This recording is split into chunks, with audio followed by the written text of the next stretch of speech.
All right, welcome back, everybody. We are in the grand finals of the Home Story Cup 9 North America qualifiers. Now joining me on the cast is none other than Fear Dragon. And as we get into this game, I do want to remind you all this is the last series being played out today. Both of these players have already qualified for an invite, so they can fly themselves out to Home Story Cup if they want to.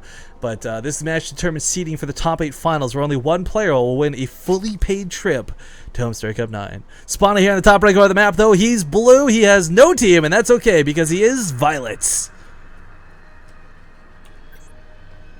And spawning down in the bottom left-hand corner of the map, we have the red Terran player representing CM Storm. It is Polt. You know, you asked me before we got into the game which of these guys is more American. We could joke around, but if we're going to be honest, it's got to be Polt. I mean, he's wrapped himself in the American flag on a stage, for goodness sake. That is true. He's won so many events on the home front, I guess you could call it. Violet has played a lot in North America, don't get me wrong, but yeah, if it comes down to true blue American, it's going to be Polt in my books. Yeah, that's totally fair. I mean, I would really appreciate if some fans sent Polt an American flag when he goes to Home Story Cup, just so he can wrap himself in it again when he wins, you know, on European soil. It'll mean a little bit more.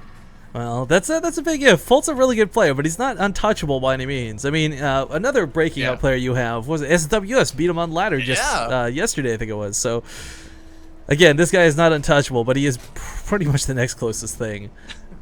Violet's going to have I think a really tough time. I talked about this with the Hendrilisk series, and I'm going to bring it up again. All-ins are one of the few things that do break Polt, but it's not an automatic win. It's not like it's his Achilles heel, but it's an option available to him, and I don't know if Violet's going to go for it or not. We saw Hendrilisk try and execute the 2-base roach attack.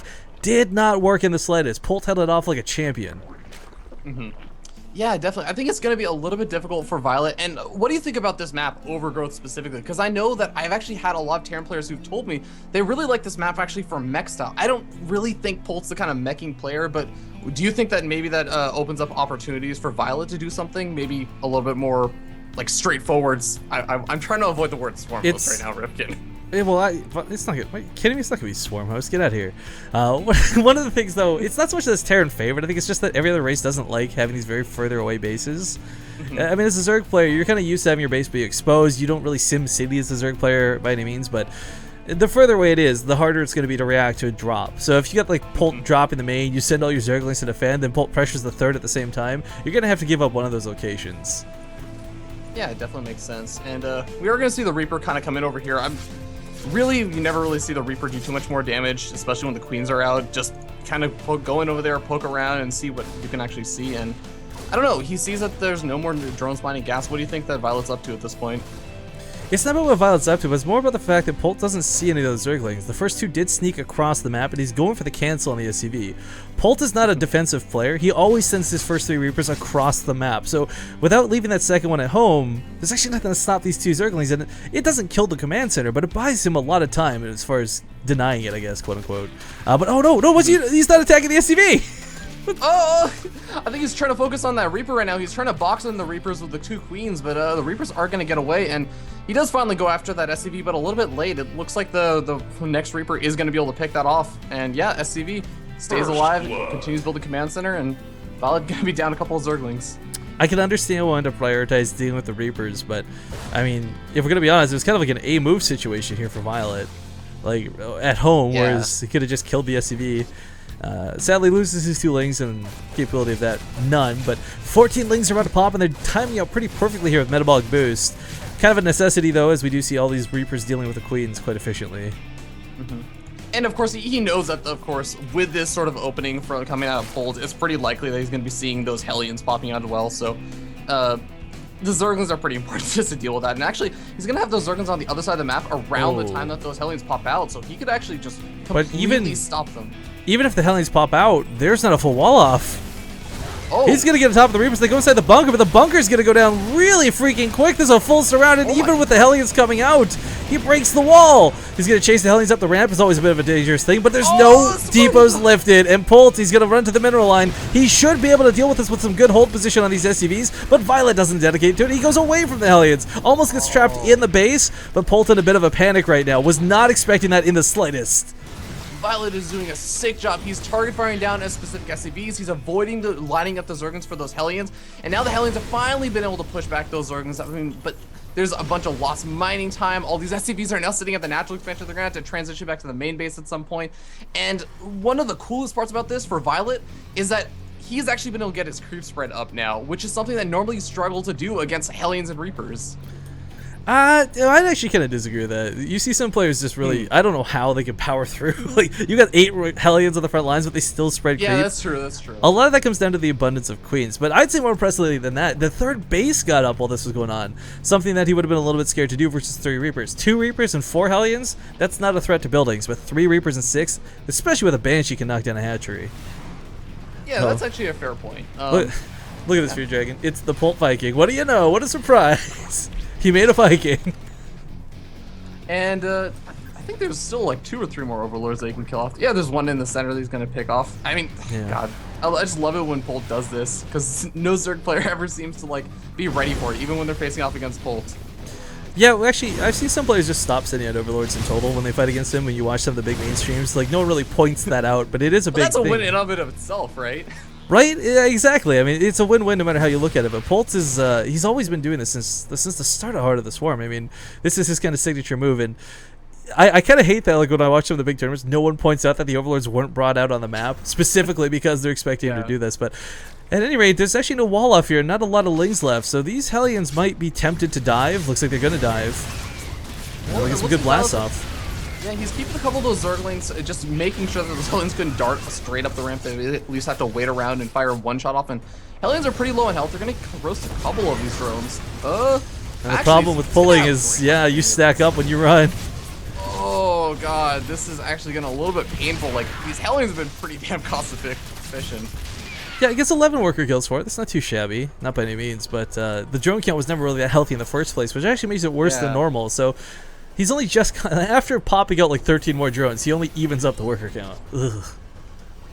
Yeah, I mean, the problem is he made those Zerglings, like, especially early and sent them across the map, so he wasn't droning up then. Then he had to make more Zerglings, because then, you know, the Hellions started moving across the map and trying to put on some pressure, and he went for the earlier hatchery, so he had less minerals. Like, it's just all these kind of things that Violet's been doing sort of adding up. He hasn't really had that big drone count he wanted. Well, I don't know. What do you think about this, Rifkin? Like, we have the 3rd command center now finishing up for Polt. He's also getting up a reactor on his starport. Do you think that we're going to be seeing some sort of big timing coming out from Polt just to try and move across the map? Well, I'm going to avoid the word timing because I know people hate it when people constantly hear the word timing. Well, I mean, timing syncs up more with, like, the upgrades finishing up. So, I mean, it is literally a timing, but... for Polt, what I do, I'm trying to gauge this because we saw him do this earlier. Again, he's got these awkward Marauders out early, which are so good at dealing with roaches. It's a weird concept to consider, but, you know, we see so often, you know, Zerglings can't deal with the Hellions. That's a counter. So what do you do for the Hellions? You build roaches. That's a counter. But we never see Terrans take that extra step to go for these earlier Marauders, and quite frankly, they are a counter. So... if he had kept a lot of those Hellions alive, I think he would have gone out for that attack. But I think for now he's going to have to stay defensive and get this command center up. Well, that's a really interesting point, but like, I don't know, what do you think about the Marauders in considering like Violet really doesn't have any roaches out? In fact, he's kind of going for like melee upgrades, carapace upgrades and everything. He has a Spire on the way.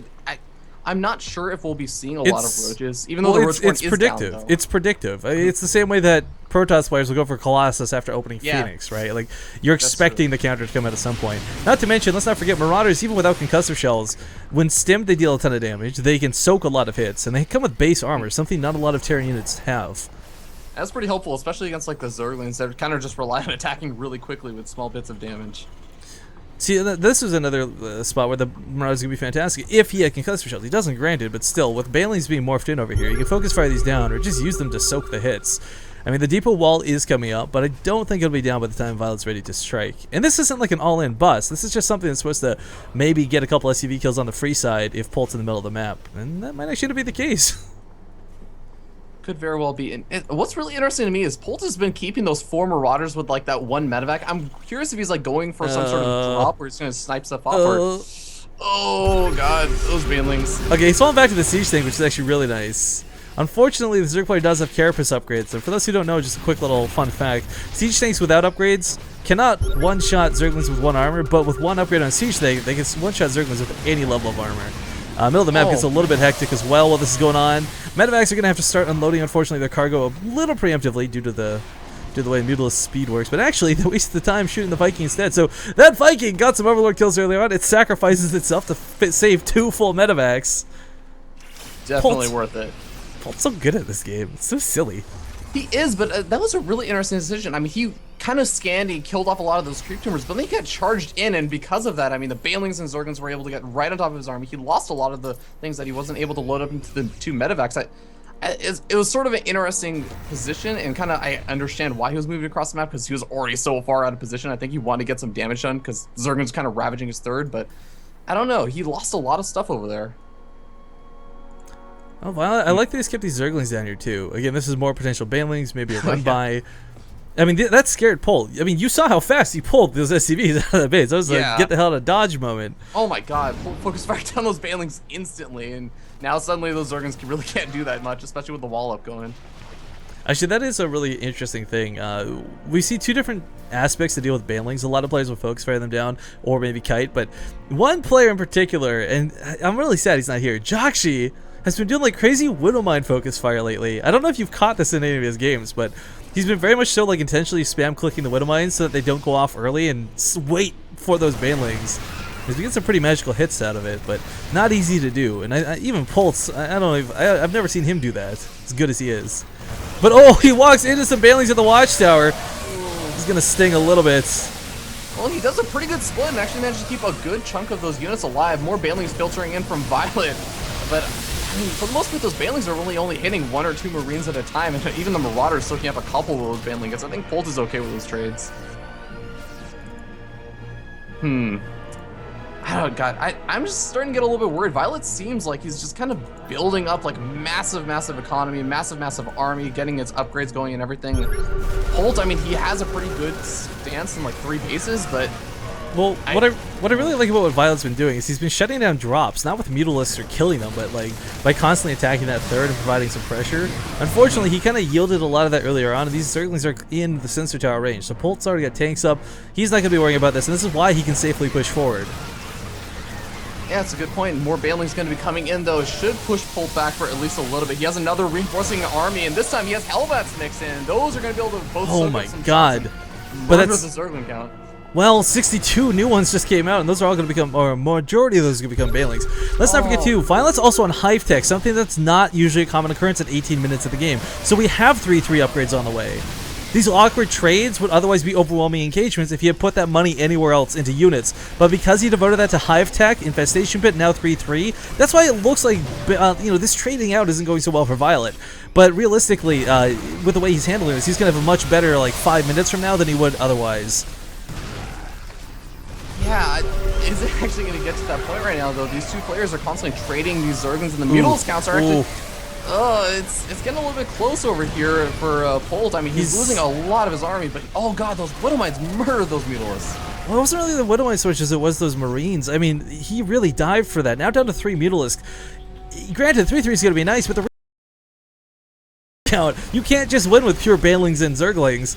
I mean, if maybe mix in Ultralisk or get something else in the mix, but Banelings and Zerglings alone won't win this game. Oh god, especially if you don't have the Banelings. I mean, the Banelings are getting taken out as they're trying to morph in. Violet's just trying to come up with the army to deal with this, and he's honestly just struggling because Polt is just limbo lining his units across the map and saying, you know, this engagement is never stopping.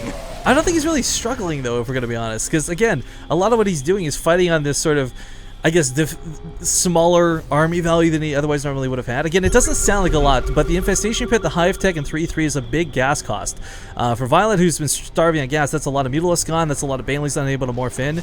But once he finishes up 3-3, Polt is only on 2-2, guys. His Zerglings are going to wreck Polt's Marines, something you very rarely see. Not to mention Adrenal Glands, it's actually been glanced over. Kind of wish you'd invest in that a little bit, but does snipe off that Widowmine, really nice.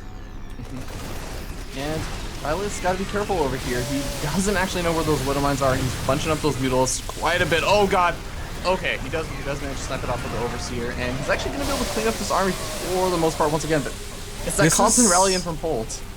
But this isn't a rally that really matters. Again, like, a lot of the time the Terran player gets away with a lot, but instead he walks away with absolutely nothing every single time. Banley's still trading out. Widowmine's still not going off with those money hits, and the Mutalisk count was down to 5 before, it's now back up to 15, and 3-3 is seconds from finishing. Yeah, I don't know. I feel like, yeah, you're right. Polt is kind of losing his entire army every single time, but it's kind of like what you were saying. We haven't really seen Violet start to make that big transition out into any kind of hive tech. He has the hive done. He has 3-3 there, but I don't really see any way that he's like really pushing across the map. He's not coming out like significantly further ahead after these engagements, right? But that's the thing as a Zerg player. You're not meant to come out your head. You always, with Banelings, you come out behind. That's the whole logic behind them. But now as we see with the 3-3, this Marines go down like nothing. There's no medevac support. This SCV transfer is doomed to fail. And quite frankly, the Mutalisks might not be hugely numerous, but there's more than enough of them. That is definitely the case. And we have Polt trying to stam in over here, trying to get there in time. And I mean, at least the command center did not get there a little bit too early because they ended up losing that. But, you know, Polt, this is actually kind of interesting. Polt going for the double expansion on the left-hand side and the right-hand side. What do you think about that? I think that's necessary. Look at him. He lifted up the natural. He knew how much he was starving being stuck on the one base mining. He lifted up the main. Like, these aren't extra command centers he built. These are the ones he had to move out of the main and natural. Now, unfortunately, these aren't going to mine safely for too long. There's not exactly a lot of defense. And not playing mech, no Widow Mines here on the defense. I mean, actually, you know what? He could just go to the main. There's nothing to protect the production. Well, I mean, he can even just go after the SCV count. I mean, he got that nice SCV train earlier on. He kills a couple more SCVs off, and Polt's going to be hurting in the economies really, really soon. Now, we do have the extra... I mean, he's really pumping out Widow Mines hard. Like, you never see 3 factories out of a Terran player, but what's kind of scary to see is there's never been any Thor investment, which means coming forward to this Ultralist tech swap, it's going to be a little bit harder to deal with. There's a couple Marauders prancing about, and Widow Mines are okay. They deal some decent damage, but Widow Mines are not going to stop Ultralist, bottom line. Yeah, he definitely is going to need some sort of response to that. Oh, a couple good Widow Mines going off on some of these Zerglings over the 4th expansion. I like the Violets tried to do some of these Zergling run-bys. I almost kind of wish that he would maybe try and... Well, I take it back. He is kind of doing a pretty nice job of splitting up Polt between like the left-hand side of the base, the left-hand base and the gold expansion. Look at these Ultras though, Fear Dragon. If there's one thing that complements Ultras, if it's not Mutalisks, it's certainly Banelings. Oh god, this is gonna be a really rough engagement for Polt. Where do you think he needs to try and get this engagement to happen? I mean, I actually don't think that he can really dictate that. Well, his production's been compromised at this point. That's where it gets really rough to deal with. Not to mention the fact that he hasn't been able to drop a single time versus Violet. This is Polt. This is king of the drops, and he hasn't got a single medevac into that main this entire game. So, I mean, everything has been just playing against him so far, and Violet is looking better and better. He's maxed out.